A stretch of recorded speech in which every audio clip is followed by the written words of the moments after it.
என்ன பேபி, என்ன வேற வச்சு நீ உம்முன்னு உட்காந்துருக்க? ராகவ், நம்ம எல்லாத்தையும் ஸ்டாப் பண்ணிக்கலாம். ஒரு வழியாக அவளை கோல்ட் ரிங் வாங்கியாச்சு. இல்ல புரியல ஏன்? இப்படியே போனா இதெல்லாம் சரிப்பட்டு வராது. இதோட நிறுத்திக்கலாம், அவ்வளவுதான். ஏய் மச்சான் சாரிடா, இன்னைக்கு first year anniversary. So wifi surprise பண்ணுறதுக்காக வீட்டுக்கு போயிட்டுருக்கேன். நான் வேணா நாளைக்கு வந்துடுவா? நான் பாட்டு பேசிட்டே இருக்க, நீ பாட்டுக்கு போற. இதுல எல்லாம் ப்ரூஃபும் இருக்கு. உன் புருஷனுக்கு அனுப்பிட்டு போயிட்டே இருப்பேன்.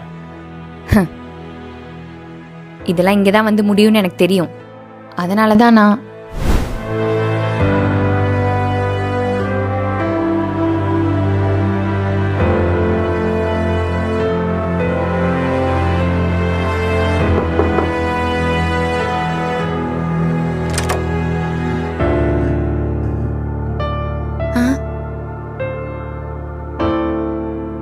நான் ரொம்ப பெரிய தப்பு பண்ணிட்டேங்க.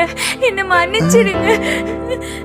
என்ன அடிங்க, அடிச்சு கொன்னுடுங்க, என்ன சாவடிச்சிடுங்க. ஐயோ, இப்படி ஒருத்தங்க இருக்கும் போது நான் வேற ஒருத்தவங்க கூட போறதுக்கு எனக்கு எப்படி மனசு வந்துச்சு?